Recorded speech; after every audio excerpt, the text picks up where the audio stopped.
I'm sorry, of the Obama administration was the same as the Bush administration. It was bail out the banks, bail out the people who created the system, not the people who were suckered into some kind of arm loan or some kind of crazy loan that they got from their criminal local banker. But let's give the money to the guys who actually committed the crimes. That was their plan. And the Federal Reserve actually opened up, we've learned recently, a $7 trillion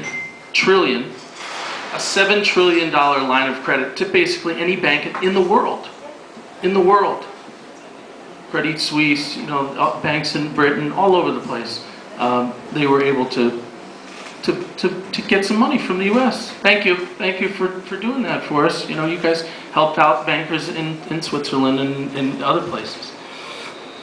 Again, I have a few more notes. I thought we were going to half an hour, but you want to go half an hour, Sechin? Half an hour. Huh? Go ahead, take 10 more. Thanks. So, financial crisis. What's the response? Same as the Bush administration. There was basically no difference. Two, the trade deals, dealing with economic inequality, and really the economic inequality, like we said before, probably the burning issue of the country right now. New trade deals. We have a new trade deal with Korea. We have a new trade deal with Panama. We have a new trade deal with Colombia.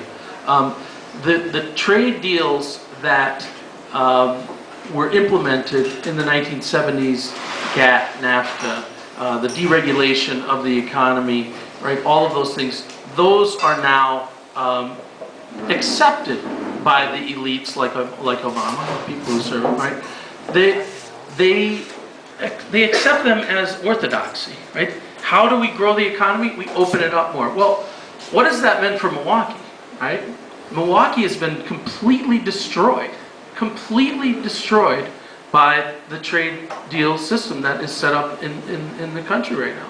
I mean, in the 1980s, we basically lost about 70% of our manufacturing capacity in Milwaukee. It was a policy that was very clearly articulated by people who wanted to deregulate. They wanted to open world trade across the globe, and this is the program that Obama is committed to. They're very open about it. He's like, you got to eat your peas, guys. This is, you are going to have to pay for this. There's going to be lots of wealth created, but you're going to have to pay. What else has Obama done on the economic inequality front? Well, he's put Social Security and Medicare, again, the backbone of the liberal progressive reforms of the 1930s and the expansion of them in the 1960s. He's put that on the table to a group of people, right, in the Republican Party in particular, but to the elites of this country who could care less if we had Social Security, right? They are more than willing. You look at Paul Ryan's plan. You look at other plans.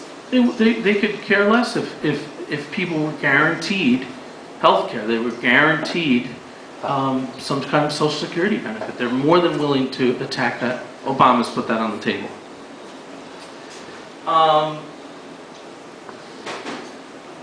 During the campaign, if you remember, in 2008, Obama went on and on and on. I think he actually said this in 2007 about walking in the shoes of labor, right? I'll walk the picket line with you. Well, we had a clear attack on labor in a number of, by the way, really important states: Wisconsin, Ohio, Indiana, other places. Not only did Obama say very little about it, he actually, from what I've heard, didn't even want a administration spokesman to come to Madison during the demonstrations. He stopped his own people from going there. So we had a clear attack on collective bargaining rights, a clear attack on just basic human rights, which are guaranteed supposedly by the treaties that we've signed at the United Nations, and we heard nothing from the Obama. So this This was his plan on the economic inequality front. Political inequality front, the Obama administration brags about how they're going to raise $1 billion for their reelection. $1 billion.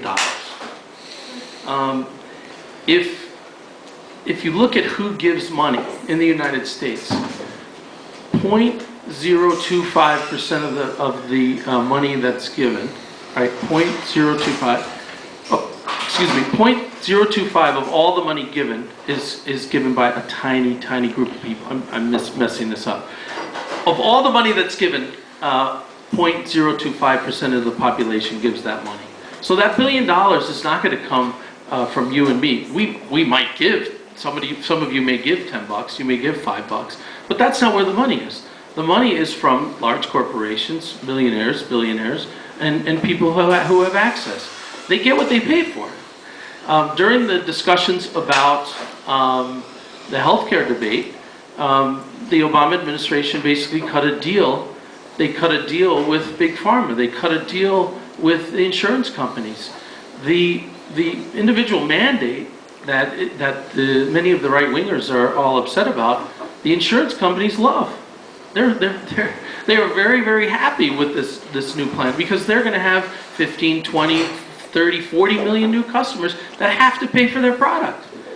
And how are they going to slow down costs in healthcare, which is bankrupting the cities, bankrupting states, bankrupting the country? They're going to introduce more competition, right? This is the system that is giving us 9% inflation in healthcare every year, and they want more of it.